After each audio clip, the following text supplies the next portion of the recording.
This week, we visit Texas, San Antonio, Texas. 2 specific neighborhood areas, $5 overnight parking 2 blocks from the Alamo. Speaking of the Alamo, there's actually a better mission to visit. I get a looks improvement with my hat. We stroll along the river, this famous San Antonio Riverwalk. I buy a mariachi band, and a local talks to me and encourages me to visit a local event.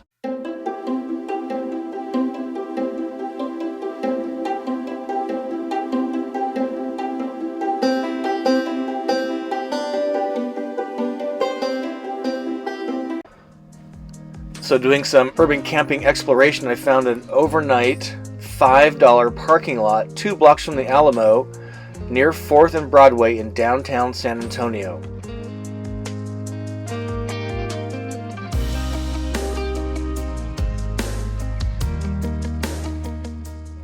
And while very famous and a must-see for its fame, visit the Alamo, but there's a better mission that I show you later in this program.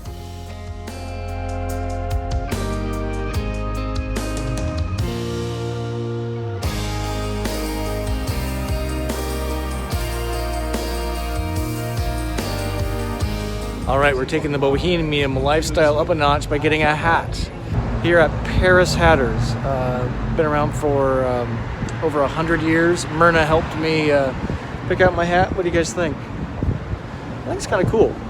Been looking for a hat that's kind of bohemian, casual, fancy-ish. I don't have a man bun, so I can do a man hat, right?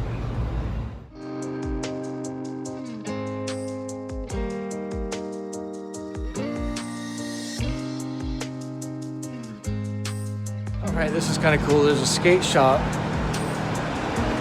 Alta Vista, literally across the street from the hat place. Got a couple of cool new Travato Tattoos. One for inside, which is their logo. Sort of hard to see there. And Militant. Probably going to be a Travato tattoo on the exterior. And then I do tram stamps on the inside of the cab, which this is going to do that. So just part of the exploration and capturing in a minute. And next we visit the famed San Antonio Riverwalk, an amazing oasis in the middle of downtown San Antonio. Do not visit San Antonio without taking a stroll along the Riverwalk.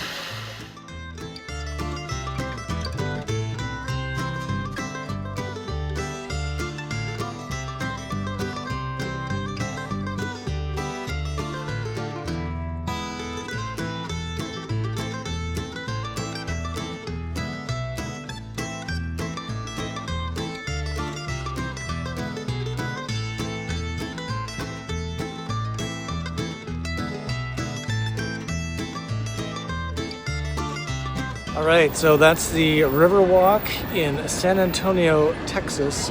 Really an exceptional place. I would certainly put San Antonio on your list. It's about 90 minutes southwest of Austin, and it's really a special place, and this Riverwalk really makes all the difference in the world, turning a little bit of an oasis into the downtown central corridor. It's very near the Alamo, so it makes no sense not to do both. Just a charming town, really enjoying the time here. And talking with locals, they recommended I visit the Panaderia, a coffee and pastry shop, Mexican style. The claim to fame is Guy Fieri was here. Yes, Guy. And lots of accolades from locals.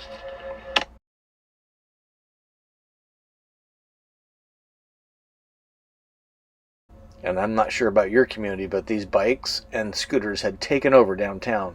And what's this? Vanlife? And then again, based on local advice, we visit El Mercado, famous Mexican market.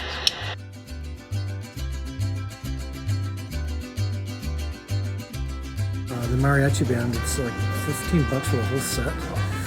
Don't have a lot of room, but I think I can find a couple inches for these guys. Folks, guess who I met here at this really cool shop? This is Mark.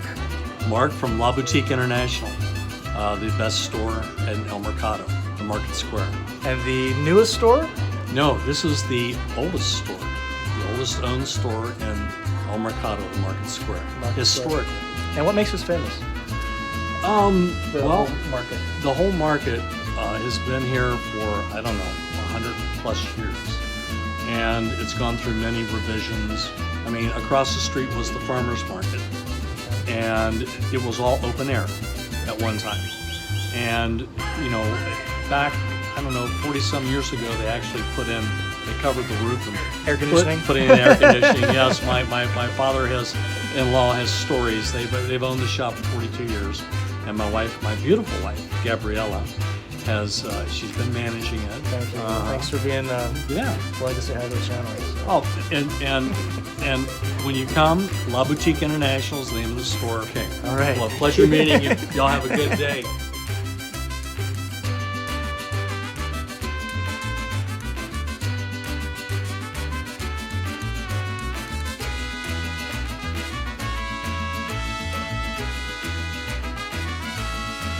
Pretty righteous. Really, really good.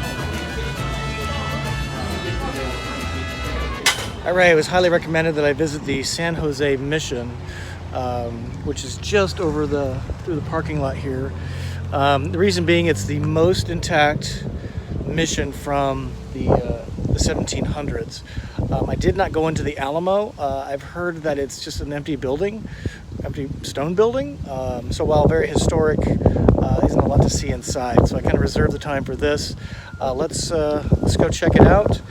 So at the visitor center, I would recommend stopping in and seeing about a 15-minute video. It really kind of puts things into perspective. I just love learning.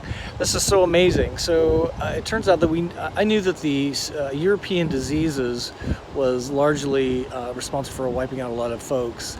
I did not know that the Apaches from the north were really the conquerors, and the indigenous people here in South Texas actually turned to the Spaniards to kind of save them. And by being saved, they were sort of converted to Catholicism, and they became farmers and ranchers, and adopted many of the Spanish values and certainly the language. But I always thought the Spaniards as a conquering force, not so much here in South Texas. So once again, the learning continues.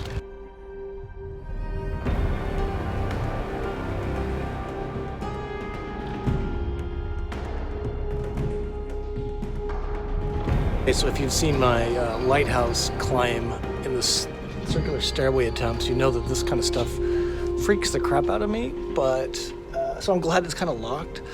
But look at the stairs. Are they made of stone? Nope, it's actually wood.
So the water comes in off of the San Antonio River. That's had a little bit of diversion here.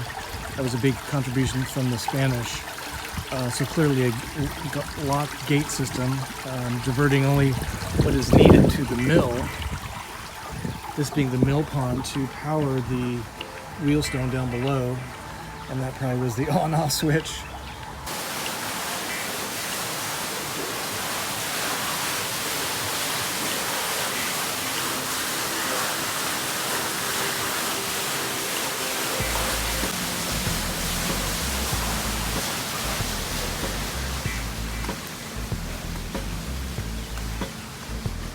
It's truly amazing that hundreds of years later this apparatus is still functioning.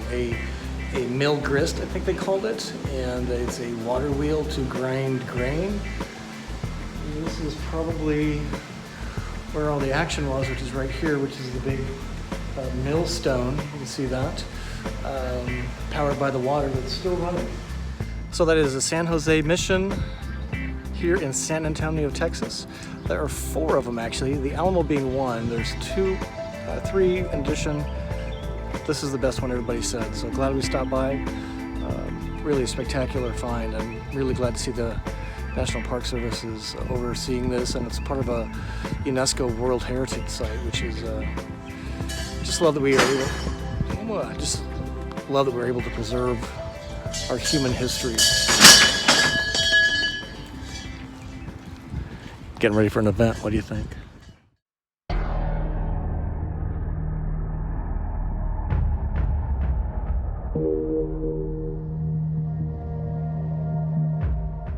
You've heard me talk about Harvest Host before. One of the great things other than free camping is it takes me to places I wouldn't normally go. There I met some cool neighbors. This is Teresa and her awesome husband. This is the Texas Air Museum, which is next to Stinson Municipal Airfield. And the cool thing here is I was going to learn to fly a helicopter that very next day. Weather didn't cooperate. However, I met Josh and learned that not only is he a cool cat, he has, wait for it, a van store. Doesn't live in his van, but he sells out of his van. I bought a necklace. Really, really cool dude. Hey buddy, what's up? And by just, again, talking to locals, I learn about things I wouldn't normally find. Josh recommended that I go to the art event that evening where he was selling merchandise, heard live music, met a bunch of artists, and got to taste the local Blue Star Brewery product. Such a great evening.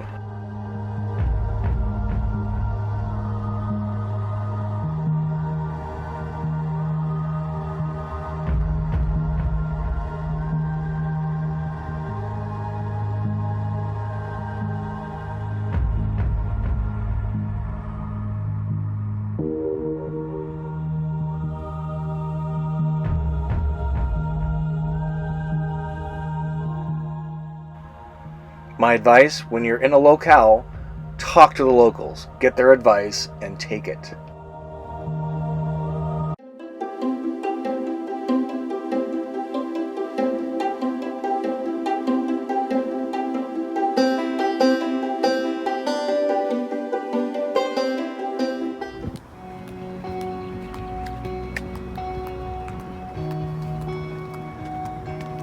And there's my little Lily.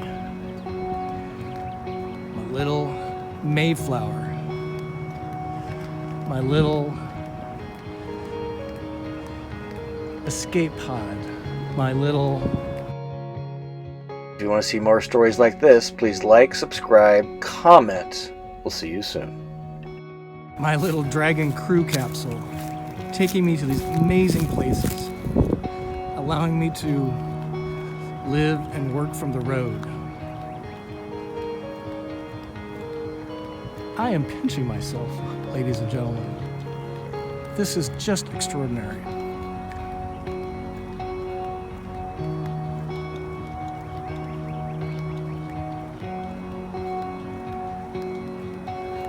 My little Lily. And I'm glad she's little. My little adventure capsule. My little space shuttle.